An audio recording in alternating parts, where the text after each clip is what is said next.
There were bright flashes of red in the sky.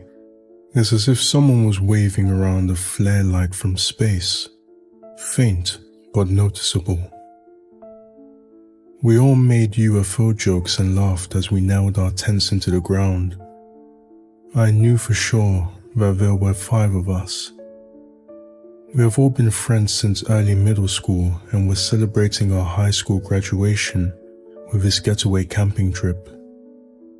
The flashes of red must have stopped randomly as we made conversation while fixing up our tents. Dave managed to put his tent together the fastest and told us he was going to find some branches for the fire. I remember how he had worked with me at the local gas station last year. We used to do the night shift together, and it had made working at the desolate gas station much more fun than it was supposed to be. There was also Eric in the corner still reading his tent manual, fidgeting with his signature round glasses. I wasn't as close with Eric as I was with the others, but I still remember sitting with him in math class and copying his homework one time. Ava was also there talking with Sally, my cousin. Both had decided to team up and work on one tent at a time. I also have clear memories of them, hanging around at school in our usual places. In fact, I even knew Ava's younger brother, as he used to beg to go with us wherever we went. I bring this all up because I'm sure that there were 5 of us, including me, and that I knew everyone in the group. So Dave had went to get some branches as we pulled out some affordable chairs and set them up around the fire pit. I remember feeling uneasy as the sun set and darkness began to consume the forest. The shadows of trees elongated around us as the minutes ticked by. Eric went to get a flashlight from his bag while we wondered what was taking Dave so long. He appeared soon after, the harsh rustling sounds of the bushes signifying his return. We were all buried in our chairs at this point, covered by our jackets. The temperature had dropped quickly and a slight breeze was beginning to pick up. "Geez, you guys weren't even bothered to pull out a chair for me," Dave said as he arranged all the branches in the pit. We had set up 5 chairs around the fire. I tried to rationalize the situation, but no matter how hard I focused, my head felt like it was underwater. I had perfect clarity up until that moment, but when I tried to focus on why 5 chairs were occupied when Dave hadn't sat down yet, my head seemed to just stop working, as if something was reaching in and pulling out my thoughts. Instinctually, I felt even more uneasy now, and I had placed why. The whole forest had gone dead silent. I looked around at the faces of the others and could tell that they had felt the same.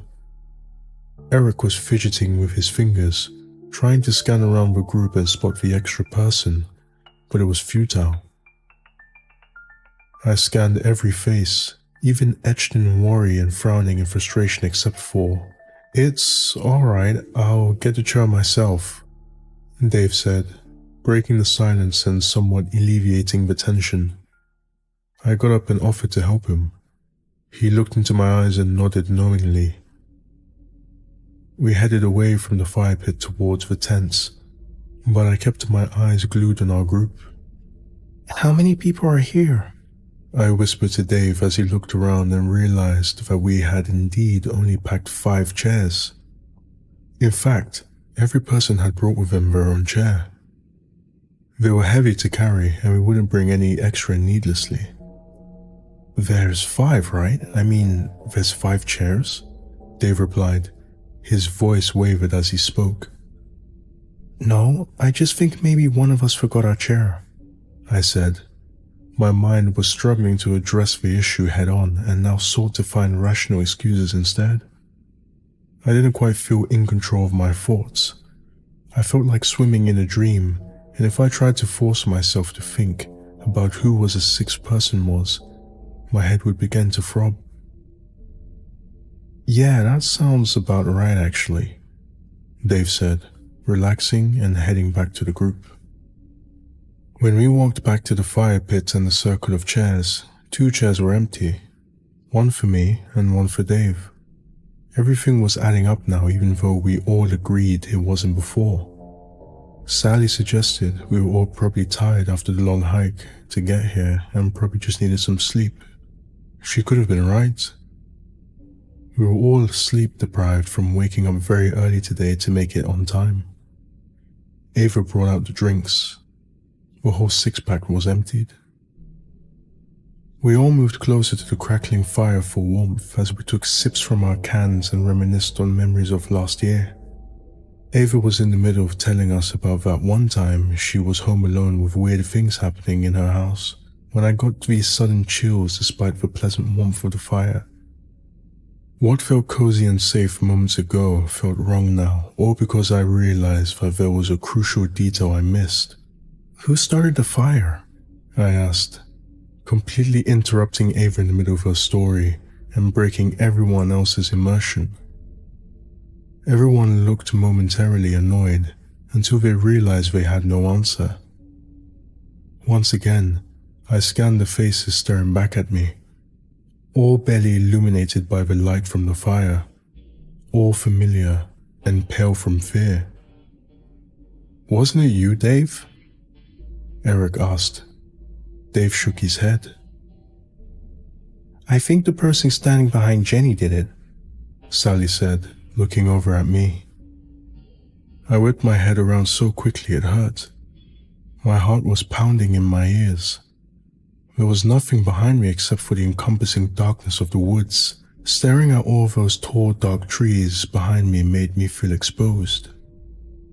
I felt like a lost bird in a vast field. "Wait, I don't know," Sally said. Her eyes had gone wide and she was shaking visibly. She continued to look around frantically as Ava moved over to her, placing her hand on her shoulders and trying to calm her down. "I think we should leave this place," Ava stuttered. "Yeah, something just doesn't feel right, but I can't put my finger on it," Dave said. "But it's so dark out in the forest now. We'd probably get lost if we leave now," someone else said. "Yeah, I think we should stay the night and leave as soon as we can tomorrow," Eric agreed. I tried to protest but realized Eric was right. The woods harbored an oppressive darkness within which navigation would be near impossible. "Let's not sleep in our separate tents just to be safe," Sally said. We all agreed. We only brought 1-person tents with us, but we could squeeze 2 if we tried. That way, no one would be alone at night. Following this conversation, we all got up and made our pairs. I went with Dave, and Sally, like always, went with Ava. Eric kept complaining that he didn't have a pair, but we reassured him he did. He wouldn't accept it. I feel like at some point we all realized that there were only 5 of us, and suddenly we're all huddling up in the middle of the clearing. "Why do we keep thinking there are 6 of us here?" Eric asked. Sweat was dripping down his face despite the cold. We had nearly left him all alone on his own under the assumption that there was another person. My stomach turned as I squeezed my eyes shut and tried to mentally recap everyone here. My head throbbed, but I kept pushing it. "There's me, Dave, Eric, Ava, Sally, and..." I was pointing at each of them as I said the name. I retched and emptied the contents of my stomach on the ground when I got past Sally. The left side of my head felt like there was a knife stuck in it. My vision was blurry. Dave held me up to stop me from collapsing, and we all wordlessly started to move towards the tents as someone put the fire out.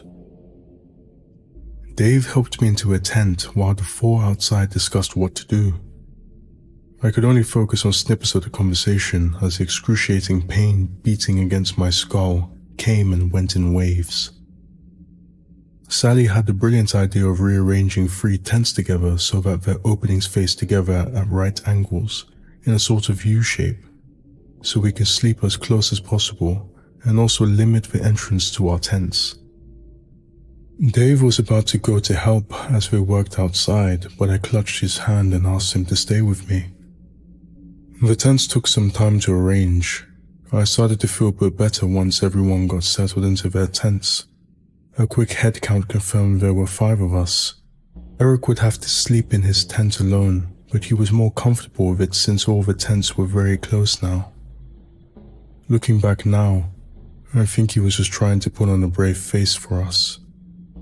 I regret that moment deeply, letting him sleep in his tent alone. He was always less integrated in our group, and I knew that none of us would pair with him. Just before going to bed, we all agreed to leave as soon as the sun rose in the morning. I remember taking one last look outside the tent into the forest before trying to fall asleep. The wind had picked up and the tree branches were swaying gently. Beyond our clearing was just pure darkness. It felt like the trees were closing in on me. With the faint moonlight illuminating our clearing, I turned my head to look over at the 2 tents we had left out and saw someone standing next to them. Despite the circumstances, sleep came quickly and easily. Ava's shrill scream woke me up in the middle of the night. David and I ripped our tent door open to find Sally and Ava looking into Eric's tent. We pushed them aside. Eric's sleeping bag was rolled up. He was still inside it, his head in the center, face contorted in utter agony. The rest of his body rolled around it with the blue fabric now dripping with dark blood. Dave zipped up the door of the tent. Ava was in shock. Her eyes had become glassy and unfocused. Sally was shaking her head repeatedly, tears streaming down her face. Dave picked up his torch and yelled at us to get up and run. We left the campsite behind and entered the trail we had come from. The 5 of us huddled together, Dave leading in front, and he cast his weak flashlight over the path so we could see it. All we had to help us get through this 2-hour trail was a small white circle of light. Even the moon failed to illuminate our surroundings through the dense foliage. Ava tripped and fell, twisting her ankle. We came to a stop. Someone said they knew how to splint it so we could keep going. They dragged her into the woods instead. It happened too quickly for any of us to process. Sally was about to run after Ava when Dave held her back. She struggled and managed to free herself, running into the trees to follow the echoes of Ava's screams. I was about to run after her, but Dave held me by my shoulders and shook me hard. "We need to get out of here, Jenny. Please," he said. I hesitated, but jolted into motion again when Sally's voice was cut off abruptly. She had been calling out Ava's name as she ran after her. Dave and I continued to run down the trail, trying to get to our car so we could get out of here. There was nothing we could do. At some point, there were 3 of us running on the trail. Dave and I shoulder to shoulder while someone followed us closely behind. "Dave, who's behind us?" I gasped. My heart was threatening to burst through my ribcage and my legs burned. He turned to look at me.